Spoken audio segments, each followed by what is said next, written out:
Hi, my name is Susan and welcome to Sketchbook Stories. In this series, I'm going to open up the pages of my own sketchbooks to show you exactly what's inside. Let's get stuck in.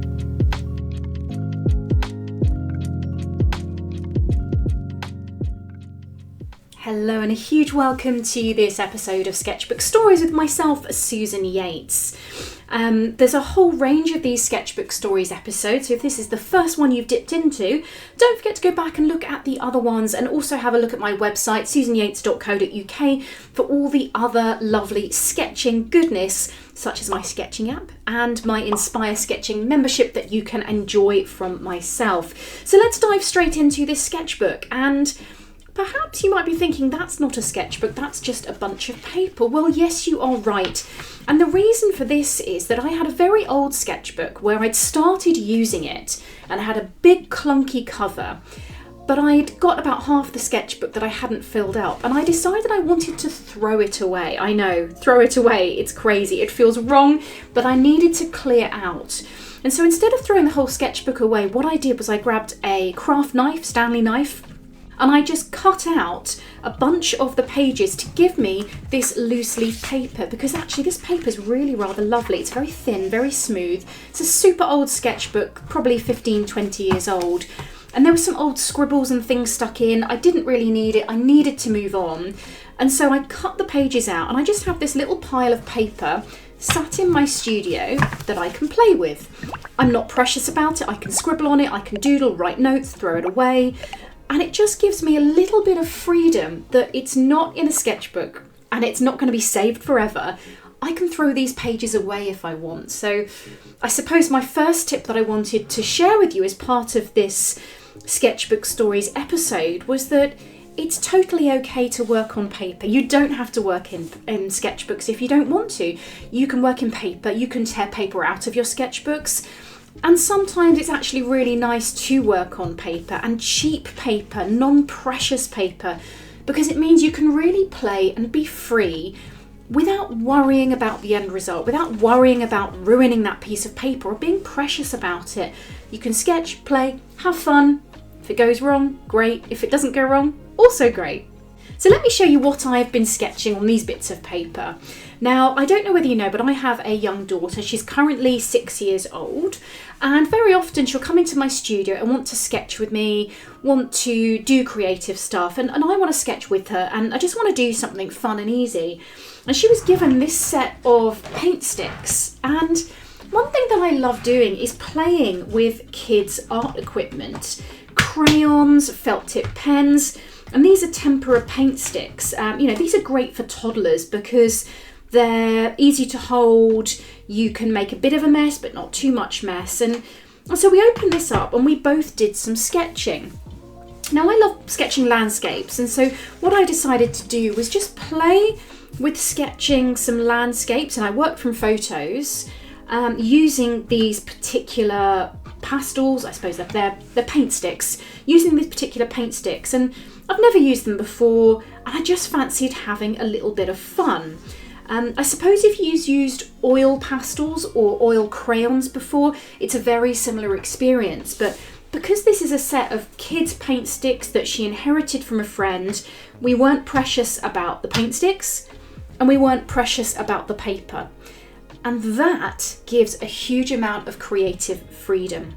You can play and experiment without worrying about the result. And so what I did was I just chose a single paint pen, and I would have looked at this photo and just drawn out with a really loose touch some of the basic shapes. So I'm looking at, this one here, I took it off the screen there for a minute, and just drew some of these basic shapes, looked at the shadows, really loose and free.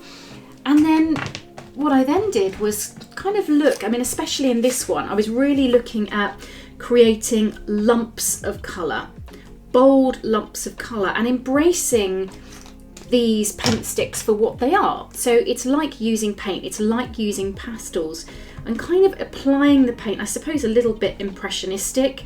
I love the work of Cézanne, and if you look at his brush strokes, they're usually vertical, carefully considered, applications of paint to, when you step back, give an impression of whatever landscape, foliage, trees, bushes are being sketched. So yeah, I mean, I suppose the story behind these sketchbook pages is torn out of an old sketchbook, got really free with it. It's something you can do with somebody else around, because I think sometimes when you're sketching, and I know I'm guilty of this, I need peace and quiet. I need to not be disturbed. I need to be able to sort of concentrate and get in the flow, get in the zone, we call it. So that's where you're really focused on the here and now.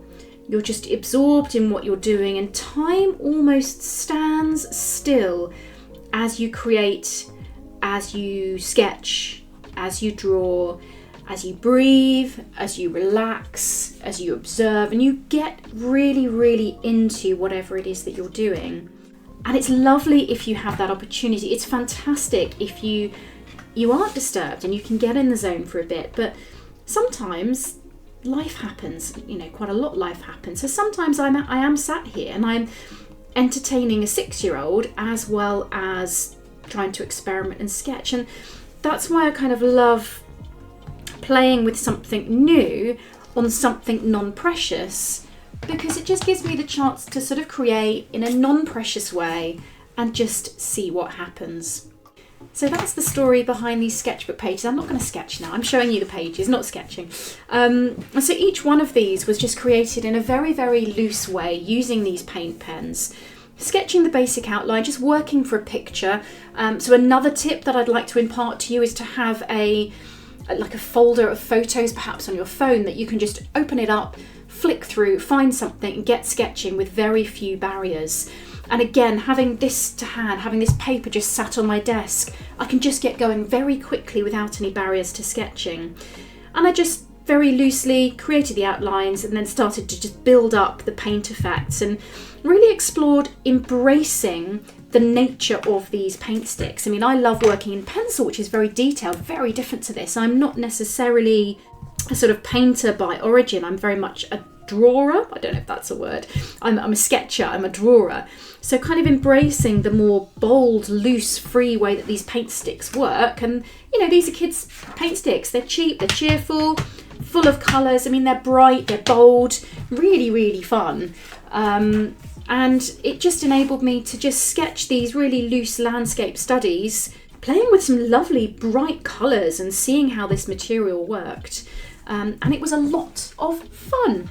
So perhaps next time, or perhaps if you're having a little bit of a clear out of your sketchbooks, just tear some pages out of an old sketchbook. Maybe you want to throw something away, tear out some paper, stack it up, have it ready to use, and just try playing with something that maybe isn't, in your very fine, beautiful, lovely art stash, your precious stuff, the things that you've spent lots of money on.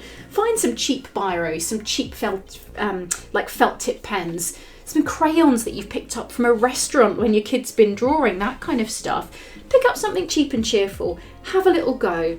Sometimes you can find some really interesting sort of creative discoveries when you just play with paper and materials in your sketchbook or on little sheets of paper like this. So I hope you find this interesting. It's just a little insight into some of the stuff I get up to in my sketchbooks, and I will see you soon for the next episode of Sketchbook Stories.